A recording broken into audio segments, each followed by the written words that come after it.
welcome everybody back to the Granite Falls Picklery.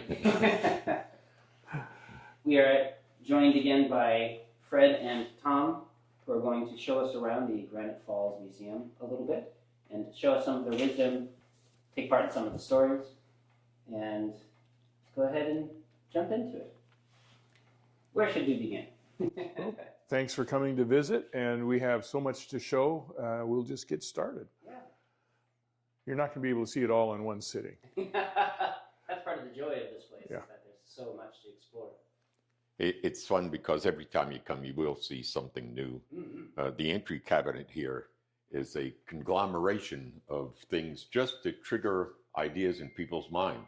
We have medical devices here, like an early hearing aid, a tooth puller from a local dental clinic, a bottle of medicine. It was a combination of mercury, cyanide, and arsenic. Could cure just about anything. And if it didn't cure the disease, you didn't care anymore.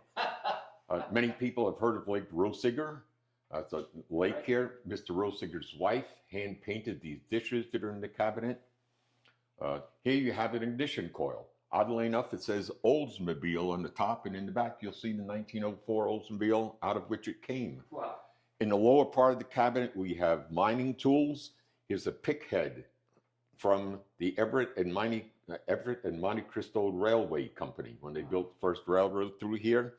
Here's a tools used to split shingles. This, believe it or not, is an early Cuisinart.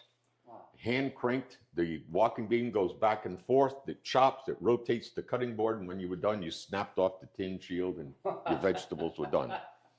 Here's a strainer. When you was drafting water out of the pond as a fire department, we didn't have a central water system. So you either had a bucket brigade or you sucked water out of a lake or a creek. Wow, yeah. And that was to keep it out of the hose. The double curved mirror is a railroad tool that you wheeled along the track to make sure the tracks were still in alignment. Because in country like this, both the customers and the local wildlife were a little rough on the tracks.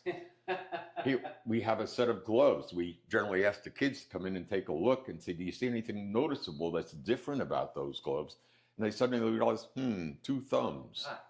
That's because the guys handling cedar shingles would wear the fingers out so fast that they could, with 2 thumbs, you could easily turn it over, put it on the other hand, and use the other side. Wow.